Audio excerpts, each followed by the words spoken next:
Hey YouTube, so in today's episode, I am finally going to be re-gearing my truck to the proper gear because I'm running a 35-inch tire. So you can see here, I've gotten my rear wheels removed and I'm about to remove the differential. So let me tell you what I have. So you can see here, this is a 35 by 12.5 by 17-inch tire. I've been running this for about 2-3 years right now. It runs great. The problem is, as it stands, my truck has a 410 gear ratio, and it's a little bit too tall for my taste. And so right now let me show you what I have here.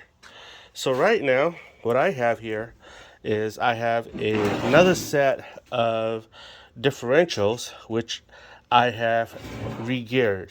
And so I took it to Fearless Gears in my local area here. They re-geared these two sets for me. So you can see here, this thing is a air locker. This here is not an ARB air locker. However, it is a TJM Pro locker. So basically it's air operated, similar to the ARB locker, but it's a little bit better mechanically, in my humble opinion. So this right here is a ARB locker installed into it. So the gears that I have them redo here or upgraded here is 4, 5, 6. So I did some calculation with my rig and the way it's set up. With 4, 5, 6, I can run 37s on my truck, and it'll be the mileage, the MPH, miles per hour, the gauge, my speedometer will be accurate. So that's what I'm doing, guys. I have basically removed my tires on my truck right here. I'm about to remove the axles here out, and I'm about to remove my differential. So if you're interested, let's go have some fun. Okay guys, so this is what I've done so far. I've prepped my housing here. It's clean, and then it's ready to install. So this is what I'm doing to my lockers. Okay, I'll show you. So if you see here, I have a ARB air compressor and a TJM Pro locker. And then what I have here is the front diff here. It's a 7.5 clamshell. It has the ARB locker inside. And here, this is a TJM locker for the rear diff. So I have to make a decision whether to adapt the ARB locker here onto there to make it work, or put this in here, make it work, and to operate that. So this is what I'm doing so far. So you can see here, I checked the pressure on these two units. So I ran into a dilemma, and this is what it is. This thing runs between 80 to 100 psi. This thing runs at 100 psi to 120 psi. So I figure what I'm gonna do, this thing operates at 100 psi, and this thing operates at a little bit below 120 psi. This thing operates at 120 psi. So I figure I'm gonna test this. If this thing works here, then I am good. So I've adapted everything from here to my TJM switch here, okay? and then I've operated everything here. I've made this thing work here, okay? So this is the compressor. It's off right now. Right now it's on, and right now this little tank right here is set. There's enough pressure in here. So what I'm gonna do here is I'm gonna turn this on, and this is what happens here. So I'm gonna turn this on, and that works. Okay. And then once this reaches a certain psi, it'll stop, just like that. And now that is engaged. So now I'm going to turn it off. This is what happens. And then that disconnects. Again, turn this thing on again. It connects, it locks, and then it takes a couple minutes or a couple seconds to for this pressure to come to a certain psi, and then it turns off. To hold that, and watch this, I'm going to turn it off, and then it locks. So because it works, I am going to be using this, because this is made for the front here. And what it is here, the reason why I keep saying TJM is probably a better design than this is because this has a little, I don't know what it's called. I think it's called a bellow, which connects and which locks and unlock. It's sort of like this little thing right here that locks and unlock. Okay, but this right here is more fragile than this piston drive locker. So that's why I'm using this, because since this thing works, I'm going to use this because this thing works on this thing. And so I don't want to use this higher pressure pump, because what it is I'm afraid that this pump will blow the piston in here. And so to me, logically, I'm going to use this one. So everything here is connected. As you can see, the switch here is basically the same as the ARB switch. So I'll show you here. So you see all these little numbers right here? They coincide exactly with the ARB, and I'll show you. This is the design of the ARB. Okay, you'll see switch 1 and switch. Let's see, switch 1. You see this?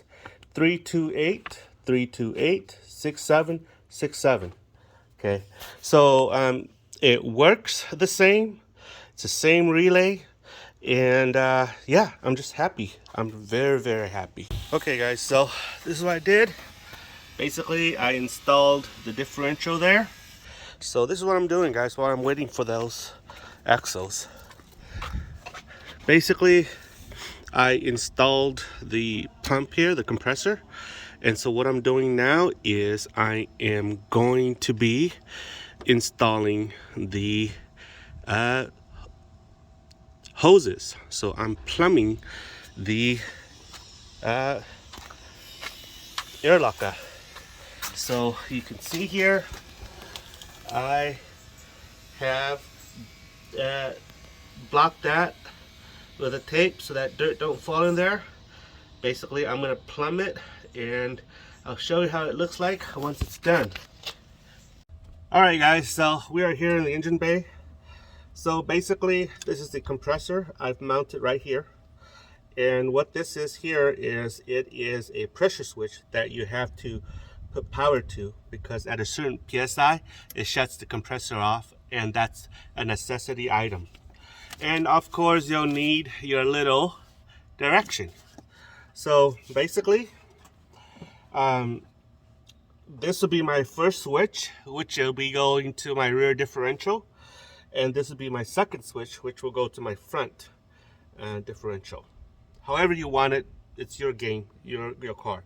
So I'm going to put the second switch, I'm going to install the second switch. So you have to read the direction here. For the second switch, it's dark green and black.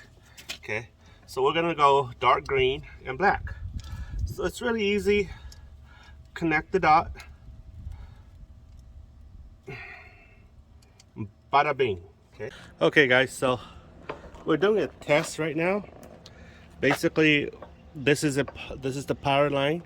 It's connected to the positive side of the battery, and I've placed the negative side of the circuit there, the ground.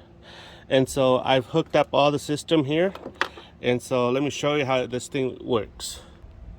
Okay, so what I'm going to do here is I'm going to turn on the ARB compressor. This is how it sounds like. Oh, okay, it's already on. I'm going to turn on the rear locker, and right now it's pumping air into the air locker to engage it, and now it's engaged. Now I'm going to turn on the front locker, which is not hooked up yet, but it's this one. You can hear the air coming out of here. I turn it off, so now the valve here is closed, and the compressor is trying to maintain its PSI. So that's how it is. Okay, so basically I have removed my axles here, my CV axles. So now I'm going to be tackling the differential. I'm going to be removing the whole differential here, swap it out with my air locker differential. The reason why I'm not showing you how to take things off is because I figured if you are mechanically inclined, you don't need to be shown how to take certain things off. This is just a video log of my installation. So what is important is the wiring, and that's basically what I'm doing, is wiring my bad boy. But you see this half shaft right here? I'm going to be removing that half shaft and then installing it onto my new diff. Okay guys, so I removed my front diff and my rear diff. Both of these diff are 4.10 gear ratio. This thing has a Spartan locker in the front. This thing has a Richmond no slip locker in the back. Super quiet. This one right here, when there's power added to it, it'll click, clunk at a certain time. So this is pretty quiet too. So that's that, guys. So let me show you what I've done so far. Basically, the old 7.5 front, I basically removed this half shaft and installed it onto this right here. You'll see here there's a little port right here. This is for the ARB air, what do you call it, plumbing. And so I'm going to plumb this line once I installed it. Other than that, she's almost ready to go. Okay guys, so basically she is finally all hooked up. You can see here, this is the pump right there, the compressor. I'll let you know. This switch right here goes to the rear air locker. This right here goes to the front air locker. Okay, so if you can see this hose right here, this whole travel right there goes to there, goes under. Okay, goes under there, and then it gets plumbed to right here. That's the line. So then this hose right here, this goes straight down and travels the gamut through the frame here into here, and then it gets plumbed right there. And you can see that it's kind of springy right there. It's got the springy tension. That's to make room for it to travel up and down. So then I'll show you how I hook this up. So, oh, let me show you this. So over here, I punctured that little bellow right there, put all my power lines into there. You can see there, okay? All of those comes in here through the underside here. It's through there. I know it's hard to see, but trust me, it comes through there. Then it travels here to here, goes under here, and then goes through this crack right here. Travels here, here, right underneath this right here. Okay, it travels there, and this is where I'm gonna mount it. I cut that to make room. See all the lines there? It's gonna go out there. Okay, let me go to the other side. So I'll show you how it is over there too. So this right here, this is the power line to the switches. This right here is my, when I turn on the light, it comes on, okay? Or when I turn on the engine, then the indicator comes on. I'll show you why it's important.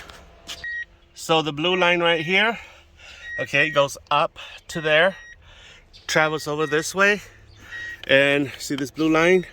This blue line is connected to that blue line right there. Comes over here. I decided I'm gonna hook it up to the whatchamacallit, the 20 amp wiper relay, a wiper fuse. So here's why. Okay, the reason why is because when I turn off the engine, pull out my key, it's dead. There's no light coming on. When I start the engine, let's see.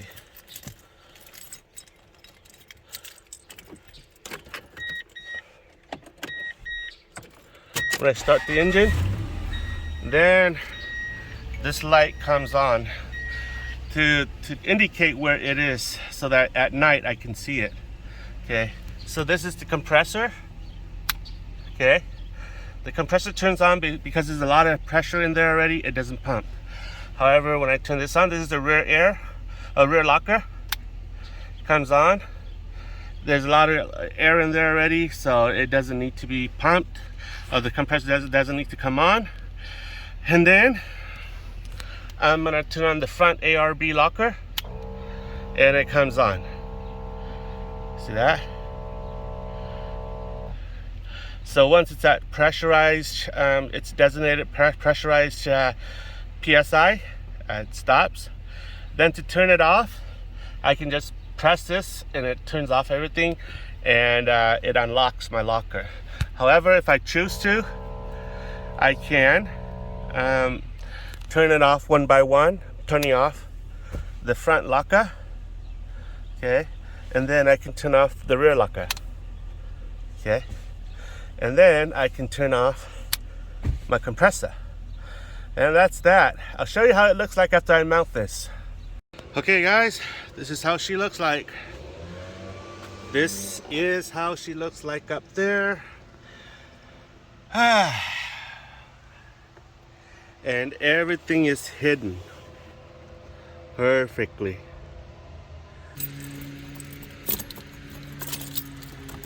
This goes in like that. Oh.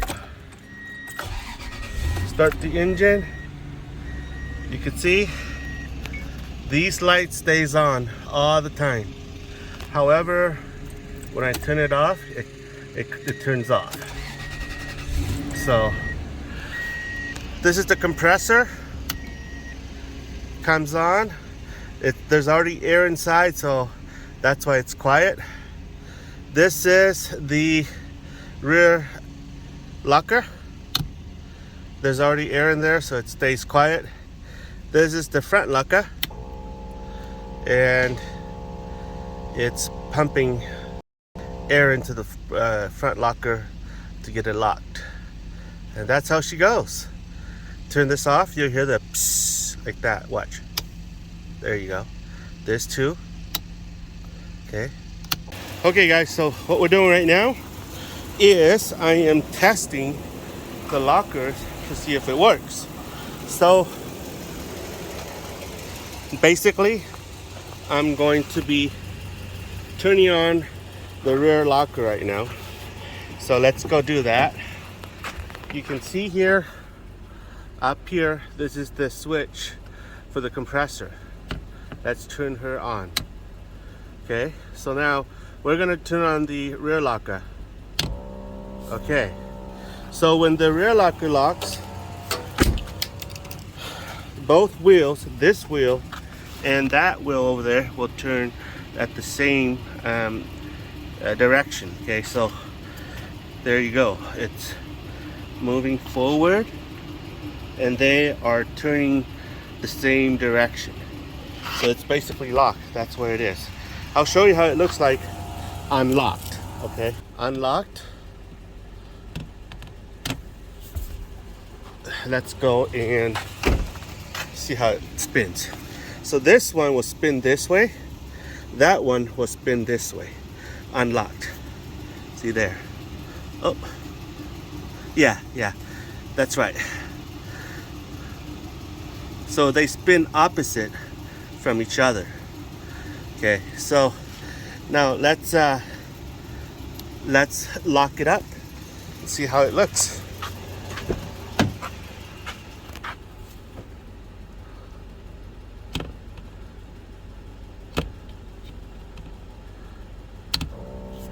Okay, so it is locked. So they're gonna spin the same direction. There you go. Same direction. Oh, okay. All right. So we're gonna turn on the front locker. So as it is open. Okay. It's an open diff, so they spin opposite from each other, as it should be with the open differential.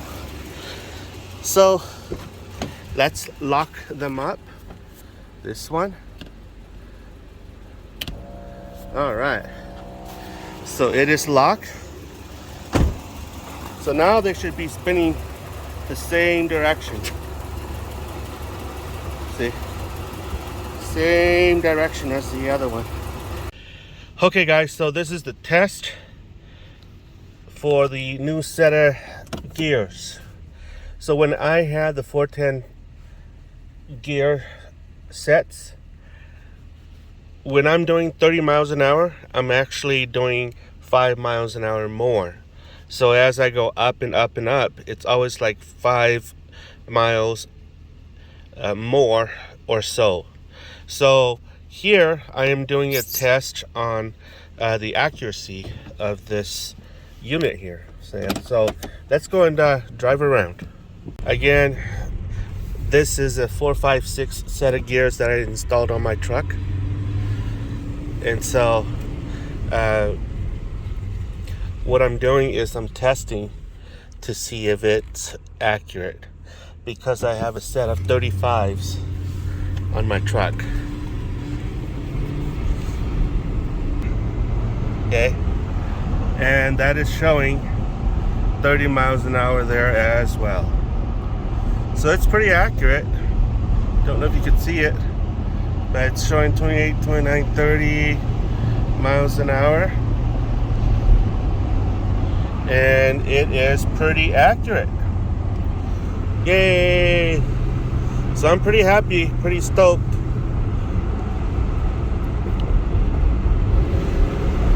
And I can tell you it's got more power this time comparing to, yeah, oh, it's got more power. Awesome. So I really like this. Let's hope it runs great, and let's see how long this thing will last. Let me know what your thoughts are, guys.